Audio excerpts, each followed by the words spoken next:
¿Sabías que las promesas de salvación que Dios le hizo a Israel son irrevocables porque están basadas en su palabra y en su gracia efectiva? Hoy estamos en nuestro día 176 de nuestro plan de estudio leyendo el Nuevo Testamento y Salmos en un año.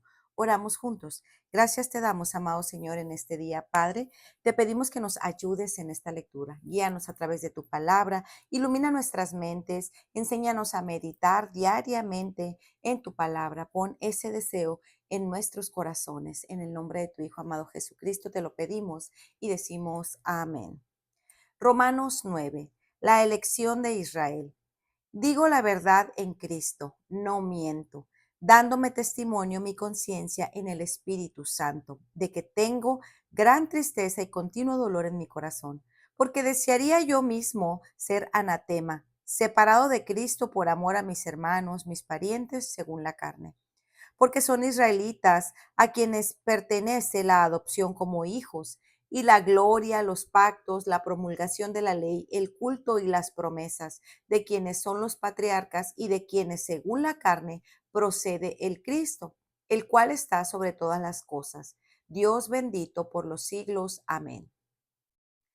Pero no es que la palabra de Dios haya fallado, porque no todos los descendientes de Israel son Israel, ni son todos hijos por ser descendencia de Abraham, sino que por Isaac será llamada tu descendencia. Esto es, no son los hijos de la carne los que son hijos de Dios, sino que los hijos de la promesa son considerados como descendientes, porque la palabra de promesa es esta: por este tiempo volveré y Sara tendrá un hijo. Y no solo esto, sino que también Rebeca concibió mellizos de uno, nuestro padre Isaac. Porque cuando aún los mellizos no habían nacido y no habían hecho nada, ni bueno ni malo, para que el propósito de Dios conforme a su elección permaneciera, no por las obras, sino por aquel que llama, se le dijo a Rebeca: el mayor será el menor, tal como está escrito: a Jacob amé, pero a Esaú aborrecí. Dios no es injusto. ¿Qué diremos entonces? ¿Que hay injusticia en Dios? De ningún modo, porque Él dice a Moisés: tendré misericordia del que yo tenga misericordia y tendré compasión del que yo tenga compasión. Así que no depende del que quiere ni del que corre, sino de Dios que tiene misericordia. Porque la Escritura dice a Faraón: para esto mismo te he levantado, para demostrar mi poder en ti y para que mi nombre sea proclamado por toda la tierra. Así que Dios tiene misericordia del que quiere y al que quiere endurece. Me dirás entonces: ¿por qué pues todavía reprocha a Dios? Porque ¿quién resiste a su voluntad? Al contrario, ¿quién eres tú, oh hombre, que le contestas a Dios? ¿Dirá acaso el objeto modelado al que lo modela: ¿por qué me hiciste así? ¿O no tiene el alfarero derecho sobre el barro de hacer la misma masa un vaso para uso honorable y otro para uso ordinario?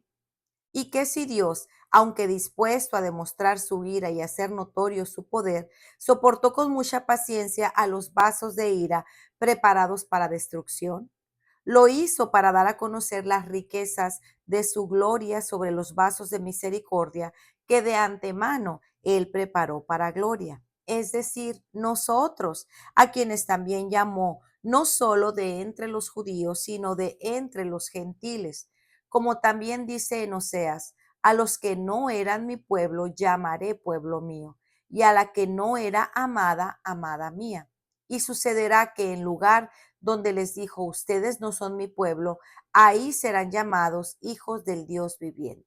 Isaías también exclama en cuanto a Israel: aunque el número de los hijos de Israel sea como la arena del mar, solo el remanente será salvo, porque el Señor ejecutará su palabra sobre la tierra cabalmente y con brevedad. Y como Isaías predijo: si el Señor de los ejércitos no nos hubiera dejado descendencia, hubiéramos llegado a ser como Sodoma y hechos semejantes a Gomorra. Razón del tropiezo de Israel. ¿Qué diremos entonces? Que los gentiles que no iban tras la justicia alcanzaron justicia, es decir, la justicia que es por fe. Pero Israel, que iba tras una ley de justicia, no alcanzó esa ley. ¿Por qué? Porque no iban tras ella por fe, sino como por obras. Tropezaron en la piedra de tropiezo, tal como está escrito. He aquí, pongo en Sión una piedra de tropiezo y roca de escándalo, y el que crea en él no será avergonzado. Para reflexionar. Después de la gloriosa declaración de Romanos 8, Pablo nos lleva nuevamente a hablar de Israel en Romanos 9. Este es uno de los capítulos más fascinantes del Nuevo Testamento, pero también uno de los más complejos y a menudo mal interpretados. En este capítulo, Pablo aborda la incredulidad de Israel y la soberanía de Dios en la salvación, recordándonos que Dios tiene misericordia de quien Él quiere tener misericordia. A primera vista podría parecer que las promesas de Dios fallaron, porque Israel, su pueblo, en gran parte rechazó al Mesías. Pero Pablo es claro, el problema no es que Dios no cumplió, es que no todos los que pertenecen a Israel de manera física pertenecen realmente a Israel en el sentido espiritual. Esto es importante porque nos recuerda que Dios nunca falla en lo que promete. Sus planes no dependen de la respuesta humana para sostenerse, sino de su fidelidad. Él siempre ha tenido un pueblo, pero ese pueblo no se define solo por el linaje, sino por la promesa. Uno de los aspectos interesantes de este capítulo es el uso de preguntas retóricas por parte de Pablo. Él anticipa las posibles objeciones de sus lectores y responde a una frase categórica: de ninguna manera.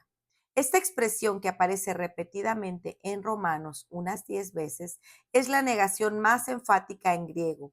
Es como si Pablo estuviera diciendo no, no y 1000 veces no.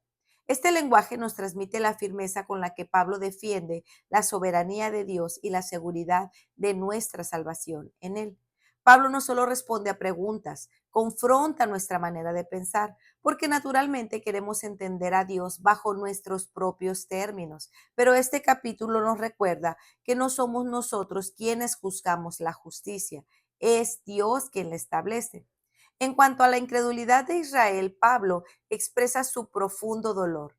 Él reconoce que, a pesar de los privilegios únicos que Israel recibió, la adopción, la gloria, los pactos, la ley, el culto, las promesas y los patriarcas, el pueblo rechazó a su Mesías. Sin embargo, Pablo también destaca que este rechazo no es una señal de que las promesas de Dios han fallado. Más bien, que Dios, en su soberanía, ha decidido injertar a los gentiles en el plan de salvación. Pablo introduce aquí una distinción que cambia completamente nuestra forma de entender la salvación. No todos los hijos, según la carne, son hijos de Dios, sino los hijos de la promesa. Esto significa que nacer en un contexto correcto, tener herencia de ir a la iglesia o incluso cercanía con las cosas de Dios no garantiza nada. Ser parte del pueblo de Dios no es automático, es algo que Dios produce. No estamos aquí por historia, cultura o mérito. Estamos aquí porque Dios cumplió su promesa. Uno de los temas cruciales que Pablo aborda en este capítulo es cómo en su soberanía Dios ha decidido injertar a los gentiles en el pueblo de Dios. En Romanos 9, 6 al 8, Pablo aclara que no todos los descendientes físicos de Israel son verdaderos hijos de la promesa.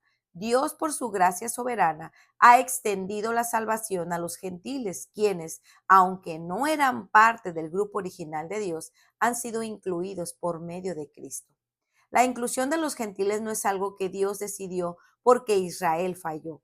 No es un plan alterno, es cumplimiento. Desde el Antiguo Testamento Dios ya había anunciado que llamaría pueblo a los que no eran pueblo y que extendería su misericordia más allá de Israel.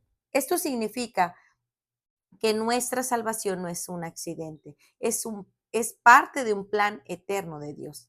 En el capítulo 11 de Romanos, Pablo desarrollará más a fondo la metáfora del injerto, explicando que nosotros, los gentiles, hemos sido injertados en el olivo, que representa el verdadero Israel. Aunque éramos una rama silvestre, Dios en su misericordia nos ha hecho partícipes de su pueblo. Esta imagen muestra cómo Dios siempre tuvo un plan más grande para incluir a todas las naciones en su pacto de gracia. Así lo explica D.A. Carson, diciendo que la misericordia de Dios no es limitada, sino que su plan de salvación abarca a todo el mundo. Nosotros, los gentiles, hemos sido llamados a ser parte de este glorioso plan, no por nuestras obras, sino por la gracia soberana de Dios, quien nos ha injertado en su pueblo escogido. El ejemplo de Jacob y Esaú es sumamente confrontador, porque Pablo deja claro que Dios escogió antes de que ellos hicieran algo bueno o malo, para que quedara claro que su elección no depende del comportamiento humano, sino de su propósito. Esto rompe con nuestra lógica porque naturalmente queremos pensar que Dios responde a lo que hacemos, pero la salvación nunca ha sido una recompensa, siempre ha sido gracia. No es que Dios vio algo en nosotros, es que Dios decidió amar. Pablo deja en claro que Dios es soberano para mostrar su misericordia y gracia como Él quiera. Esto puede ser difícil de aceptar desde nuestra perspectiva humana limitada, pero es crucial recordar que Dios es omnisciente y nadie puede cuestionar su justicia. Dios, siendo perfectamente justo y sabio, muestra su misericordia, no porque lo merezcamos, sino por su propio propósito eterno. Algo interesante son las preguntas retóricas que encontramos en este capítulo. Es como si Pablo se anticipara a lo que pudiéramos decir o alegar. La expresión de ninguna manera, que en el original es la forma de negación más fuerte, por cierto, utiliza esta expresión unas 10 ocasiones en esta carta, es como si dijéramos no, no y 1000 veces no. Ese es el nivel de seguridad y de certeza que el apóstol nos quiere transmitir en cuanto a que nuestra salvación descansa en la mano poderosa de Dios. El Dios verdadero a quien servimos no es como los demás dioses, no es un Dios que se inmuta ni que se va a sorprender. Es por eso que no depende de nosotros, sino de Él y de su sabiduría. Dios exhibe su misericordia como Él quiere y cuando Él quiere. Nosotros no somos quienes para cuestionar su obrar. Como ya vimos antes, todos fuimos destituidos de la gloria de Dios.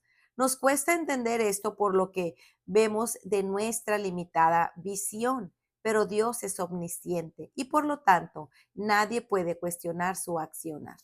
Pero Pablo no se queda ahí, él va aún más profundo y aquí es donde el texto se vuelve difícil para nosotros. Dice que Dios tiene misericordia de quien quiere y también endurece a quien quiere. Esto no significa que Dios sea injusto, significa que Dios es Dios. Todos merecemos juicio, nadie merece misericordia. Por eso cuando Dios muestra gracia es precisamente eso, gracia, no deuda. Y cuando permite el endurecimiento, no está cometiendo injusticia, está actuando en perfecta justicia.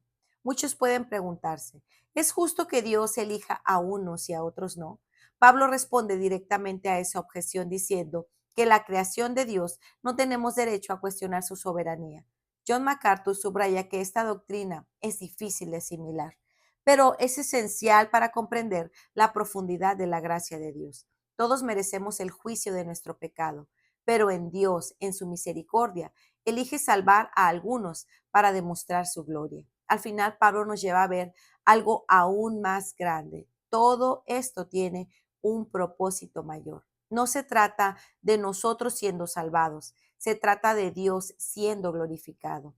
Dios muestra su justicia, Dios muestra su misericordia, Dios revela quién Él es. Y en medio de esto nosotros somos alcanzados por gracia. Hay muchas cosas de las que podemos hablar y que no terminaríamos. Así es que oramos para que entendamos profundamente lo que habla este versículo.